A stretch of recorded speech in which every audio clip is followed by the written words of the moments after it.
महाराष्ट्र में चल रहे सियासी हलचल के बीच एक तरफ आरएसएस ने अजित पवार पर जमकर हमला बोला है, तो वहीं दूसरी तरफ अजित पवार ने महाराष्ट्र सरकार में रहते हुए ऐसा काम किया है जो हिंदुओं की आस्था के साथ खिलवाड़ है। शिंदे सरकार ने वक्फ बोर्ड को मजबूत करने के लिए साल 2024-2025 के लिए 10 करोड़ रुपए आवंटित किए। इतनी अजीब बात है कि हिंदू मंदिरों का चढ़ावा सीधे सरकार के पास जाता है, लेकिन वक्फ बोर्ड जो देश में तीसरा सबसे अमीर ट्रस्ट है, उसे और अमीर बनाने के लिए अजित पवार ने उन्हें 10 करोड़ आवंटित करने का फैसला ले लिया, वो भी बिना किसी को सूचित किए।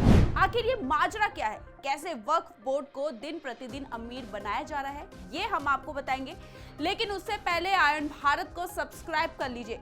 नमस्कार, मैं मंजू रुधियाल और आप सभी का स्वागत है आयन भारत में। हमने पहले ही आपको बताया था कि महाराष्ट्र में विधानसभा चुनाव से पहले बीजेपी अजित पवार के एनसीपी से दूरी बना सकती है। उसके बाद ये दूरी अब और पुख्ता होती हुई नजर आ रही है, क्योंकि कहा जा रहा है कि वक्फ बोर्ड को 10 करोड़ रुपए की अनुदान देने का फैसला अजित पवार का था और ये फैसला लेने से पहले उन्होंने एकनाथ शिंदे, देवेंद्र फडणवीस से पूछना भी जरूरी नहीं समझा। वक्फ बोर्ड को पैसे देने के फैसले पर विश्व हिंदू परिषद का गुस्सा फूट चुका है। हिंदू परिषद ने साफ कहा है कि महाराष्ट्र सरकार ने 10 करोड़ की घोषणा नहीं की है, बल्कि तत्काल 10 में से 2 करोड़ रुपए आवंटित भी कर दिए हैं। वक्फ बोर्ड की दोनों जेब पैसों से भरी हुई है, बावजूद उन्हें 10 करोड़ रुपए देना यह गैर संगत है। काफी वक्त से विश्व हिंदू परिषद की मांग है कि वक्फ बोर्ड जैसी संस्था इस देश में कोई जरूरत नहीं है, इस संस्था को बर्खास्त कर देना चाहिए, लेकिन फिर भी उन्हें पैसे देकर शरण दी जा रही है। सरकार एक तरफ हिंदू मंदिरों पर सरकारी नियंत्रण रखती है, तो दूसरी तरफ वक्फ बोर्ड जैसी संस्था को करोड़ों रुपए दान दे रही है। यहाँ पर विश्व हिंदू परिषद ने जितनी भी बातें कही वो सच थी। वो कैसे, आइए समझते हैं। दरअसल भारतीय सेना और रेलवे के बाद वक्फ बोर्ड के पास इस वक्त देश में सबसे ज्यादा जमीन है, यानी वक्फ बोर्ड देश का तीसरा सबसे बड़ा जमीन मालिक है। भारत में वक्फ बोर्ड के पास कुल 8,54,509 संपत्तियां हैं, जो 8 लाख एकड़ से ज्यादा जमीन पर फैली हुई है।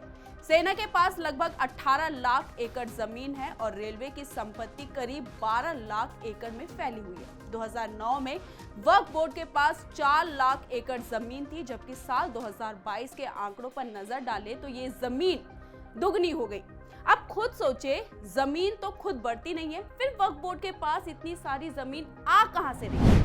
साल 2014 लोकसभा चुनाव के लिए आचार संहिता लागू होने से एक दिन पहले तत्कालीन मनमोहन सरकार ने दिल्ली की 123 प्राइम प्रॉपर्टीज को वक्फ बोर्ड के नाम कर दिया था, जिसे मोदी सरकार ने वक्फ बोर्ड से वापस ले लिया। सिर्फ यही नहीं, वक्फ बोर्ड अपनी जमीन का रकबा कई तरीकों से बढ़ा लेता है, जैसे कि कब्रिस्तान की घेरेबंदी करके उसके आसपास की जमीन को भी अपने नाम कर लेना, अवैध मजार और मस्जिदों को बनाकर कब्जा करता है, इन इमारतों के आसपास की जमीन को भी अपनी संपत्ति करार दे देता है।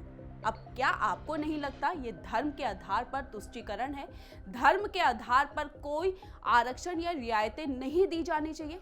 आपकी इस पे क्या राय है? अपनी राय हमारे कमेंट बॉक्स में जरूर दें और साथ ही आयन भारत को सब्सक्राइब कीजिए, हमारी इस वीडियो को ज्यादा से ज्यादा शेयर कीजिए। धन्यवाद।